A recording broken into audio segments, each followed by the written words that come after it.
Halo football lovers, kembali lagi di Starting 11 News. Seperti biasa, kami akan terus menyajikan informasi seputar dunia sepak bola spesial untuk Anda.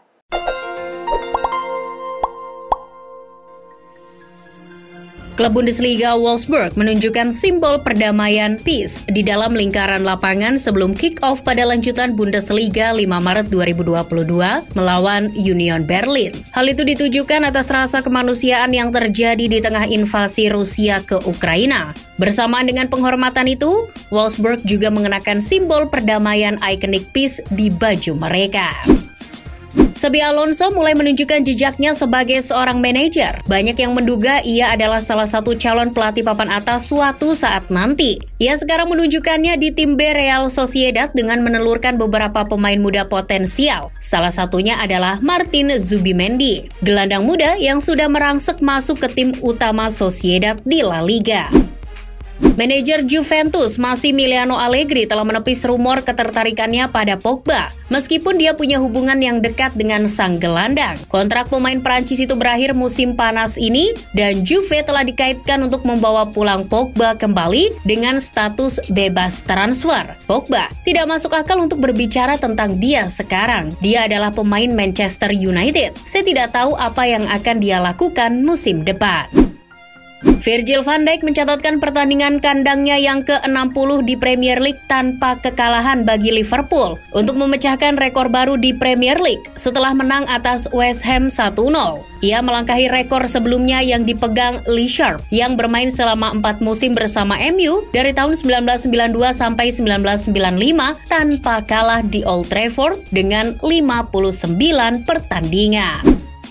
Setelah Ciro Immobile mengkonversi penalti melawan Cagliari, ia membuat rekor tersendiri. Ia menyamai rekor klub Silvio Piola sebagai pencetak gol terbanyak sepanjang masa Lazio di Serie A dengan 143 gol. Ia mencapainya pada penampilannya yang ke-200. Piola sendiri bermain untuk Bianco Celesti dari tahun 1934 hingga 1943 dan mengumpulkan 143 gol di Serie A dalam 156 pertandingan.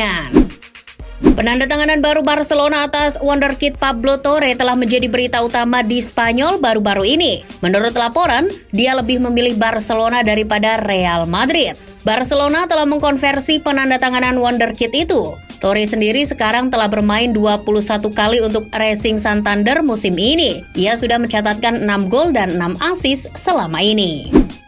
Tammy Abraham mencetak gol kemenangan Roma melawan Atalanta 1-0 dan menjadikannya rekor tersendiri. Ia menjadi pemain Inggris pertama di kompetisi papan atas Eropa yang mencetak 20 gol di semua kompetisi musim ini. Dia telah mencetak 13 gol di Serie A, 6 di Liga Konferensi Eropa, dan 1 di Coppa Italia. Ia melewati Harry Kane yang sekarang baru mengemas 18 gol. Thomas Tuchel mengkritik pendukung Chelsea yang menyanyikan chant mantan bos mereka Roman Abramovich ketika mereka menang 4-0 atas Burnley di Turf Moor. Beberapa penggemar Chelsea meneriakan chant Abramovich yang berasal dari Rusia tersebut sepanjang pertandingan. Tak jarang chant itu dicemooh oleh penggemar Burnley. Ini bukan saatnya untuk melakukan ini. Akhir-akhir ini nasib kelangsungan Roberto Firmino di Liverpool agak menggantung. Pasalnya kontraknya yang akan habis pada 2023 mendatang tak juga kunjung diperbaharui. Ia juga sering inkonsisten dan juga sering bolak-balik meja perawatan. Terlepas dari itu, kedatangan pemain baru di posisinya seperti Jota dan Luis Diaz secara langsung mengancam posisinya. Akan tetapi ia masih berpikir untuk hengkang saat ini karena ia butuh menit main di Liverpool guna dipilih di skuad timnas Brazil di Piala Dunia Qatar 2022. Manchester United kembali tidak henti-hentinya untuk mendapatkan tanda tangan pemain RB Leipzig, Christopher Nkunku. Iming-iming kenaikan gaji besar pun ditawarkan. MU bersedia melipat gandakan gajinya dari yang sekarang ia terima di Leipzig. Sumber sebelumnya mengatakan bahwa manajer interim Ralf Rangnick telah mendesak United untuk segera menyelesaikan kesepakatan transfer dengan maestro Leipzig tersebut. Dari ajang Liga Premier Inggris, Manchester City sukses melenyapkan Manchester United 4-1 di Etihad Stadium. 4 gol The Citizen dikemas Kevin De Bruyne yang mencetak brace di babak pertama, serta 2 gol lagi dari Riyad Mahrez di babak kedua. Sementara MU hanya mampu mencetak 1 gol melalui Jadon Sancho di babak pertama. Kemenangan ini membuat City semakin nyaman di pucuk klasmen dengan nilai 69 poin, sedangkan MU ada di peringkat kelima. Di laga lain, Liverpool menang 1-0 atas West Ham dan Arsenal menang 3-2 atas Watford. Dari ajang Liga Spanyol, Barcelona dengan susah payah mengalahkan Elche 2-1. El Barça tertinggal lebih dulu lewat aksi Fidel di menit ke-44. Kemudian, Barça membalas di babak kedua melalui aksi Ferran Torres dan penalti Memphis Depay. Atas hasil ini, Barcelona naik ke posisi ketiga dengan 48 poin, sementara Elche masih tertahan di peringkat ke-14. Di laga lainnya, Atletico Madrid menang 3-1 atas Real Betis dan Celta Vigo menang 4-3 atas Mallorca. Dari ajang Liga Italia, Napoli kalah 1-0 dari AC Milan. Gol kemenangan Milan dilesakan Oliver Giroud di menit ke-62. Milan kini nangkring di urutan pertama dengan 60 poin, sedangkan Napoli tertahan di peringkat ketiga. Di laga lain, Juventus menang 1-0 atas Spezia. Atletico Madrid berhasil masuk 4 besar klasmen Liga Spanyol 2021-2022 setelah mengalahkan seterunya Real Betis dengan skor 3-1 dalam lanjutan Liga Spanyol Senin 7 Maret dini hari waktu Indonesia Barat. Kemenangan ini membuat Atletico Madrid mengumpulkan 48 poin dari 27 pertandingan, setara dengan Barcelona di peringkat ketiga, tetapi tim asuhan Xavi Hernandez tersebut memiliki 1 tabungan laga. Manchester United menelan kekalahan telak dalam derby Manchester kontra Manchester City Minggu 6 Maret malam waktu Indonesia Barat. Beberapa kesalahan diperlihatkan lini belakang MU seperti telat melakukan cover. Hal tersebut terlihat jelas di 2 gol pertama City. Menurut legenda MU, Roy Keane, performa tersebut ditampilkan karena pemain MU sudah menyerah dalam laga itu. Ia bahkan mengatakan hal itu tak bisa dimaafkan dan beberapa nama harusnya tak berlaga lagi. Mengutip dari laporan Daily Mail, pertandingan antara Querétaro dan Atlas dalam lanjutan Liga Meksiko berlangsung ricuh dan sedikitnya 2 orang mengalami kritis dan 17 meninggal dunia. Atlas telah memimpin laga 1-0 atas Querétaro pada saat perkelahian antar supporter dimulai tepatnya di menit ke-60-an. Kejadian tersebut membuat Liga Meksiko untuk sementara menunda semua pertandingan yang dijadwalkan pada hari Minggu. Masih jadi misteri apa yang sebenarnya membuat kondisi mengerikan ini bisa terjadi. Tapi Mikel Arriola selaku Presiden Liga Meksiko mengutuk peristiwa ini. Akibat peristiwa itu, beberapa pecinta sepak bola dunia meminta kepada FIFA agar mencopot status Meksiko sebagai tuan rumah Piala Dunia 2026. Inter Milan berencana memperpanjang kerjasama dengan Samir Handanovic. Saat ini, kontrak Handanovic di juara Liga Serie A Italia itu berakhir Juni 2022. Handanovic ingin tetap bersama Nerazzurri dan dia tidak terlalu khawatir dengan kedatangan Andre Onana. Pada musim depan, Inter Milan mempunyai penjaga gawang anyar, yakni kiper asal Ajax Amsterdam tersebut. Handanovic sendiri diprediksi menandatangani kontrak berdurasi 2 tahun lagi.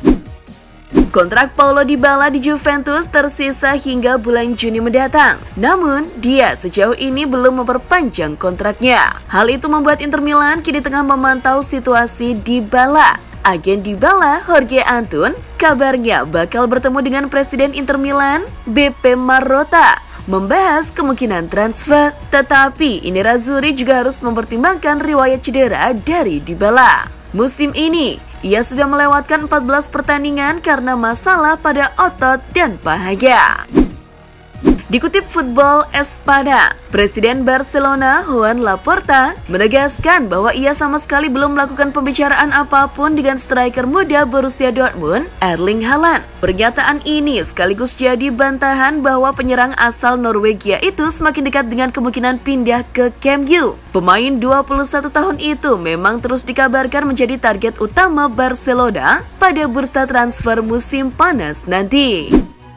Pemilik Chelsea, Roman Abramovich, dilaporkan berada di Turki. Taipan asal Rusia itu terbang ke Turki dengan jet mewah senilai 48 juta pounds atau 913 miliar rupiah. Ia diketahui mendarat di Istanbul pada Rabu 2 Maret sebelum terbang ke Ankara. Dia dijadwalkan bertemu dengan miliarder Turki Muhsin Bayrak untuk membahas penjualan Chelsea. Abramovich terpaksa memutus hubungan dengan The Blues akibat invasi Rusia ke Ukraina pada 24 Februari yang lalu.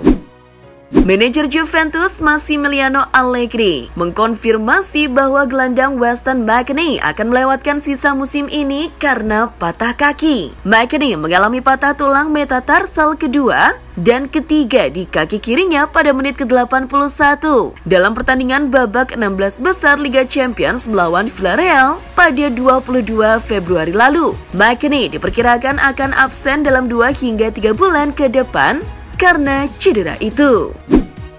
Dilansir Diario AS, jurnalis Fabrizio Romano melaporkan bahwa ada kemungkinan kuat bek asal Spanyol Sergio Ramos bisa meninggalkan PSG karena masalah cedera yang sedang terjadi. Seperti diketahui, PSG mengontrak Ramos dengan tujuan memenangkan Liga Champions, tetapi karena masalah cederanya yang terus berlanjut, dia bahkan belum bisa membuat penampilan pertamanya di kompetisi tersebut musim ini. Dengan rentan cedera itu, Romano memprediksi petualangan Ramos bersama PSG akan berakhir di musim panas 2022. Pemain Watford Juan Cucho Hernandez mencuri perhatian dalam laga kontra Arsenal. Pemain asal Kolombia tersebut mencetak gol dalam kekalahan Watford dari Arsenal dengan skor 2-3. Dia membobol gawang The Gunners dengan cara yang spektakuler. Menerima umpan dari Kiko Femenia, Hernandez lalu melakukan aksi salto untuk menyambut bola itu. Dan gol indah pun terjadi ke gawang Arsenal. Masa depan gelandang Manchester United Paul Pogba sedang dipertanyakan akhir-akhir ini. Dia pun kabarnya digoda oleh Juventus untuk bergabung lagi dengan mantan klubnya itu. Media Italia melaporkan bahwa Juve bersedia menghabiskan banyak uang untuk mendapatkan pemain Prancis tersebut. Kabarnya, Juve bersedia menawarkan gaji pokok yang sama seperti Dusan Vlahovic. Sebagai informasi, saat direkrut pada Januari lalu dari Fiorentina, Vlahovic diperkirakan mengantongi bayaran sekitar 7,5 juta euro atau sekitar 117 miliar rupiah per tahunnya. Kiper Manchester United David De Gea menyampaikan pesan kuat kepada para penggemar usai kekalahan telak dalam derby Manchester. Lewat media sosial, De Gea berjanji akan membawa Setan Merah kembali menjadi tim juara di Liga Inggris dan berjuang sekeras mungkin sampai akhir musim nanti. Suatu hari nanti, kami akan membawa klub ini kembali ke tempat yang seharusnya, tulis De Gea lewat Twitter miliknya. Dan itulah informasi seputar dunia sepak bola spesial dari Starting 11. Buat kamu yang gak mau ketinggalan berita terupdate dan terbaru seputar dunia sepak bola, jangan lupa untuk like, share, dan subscribe. See ya!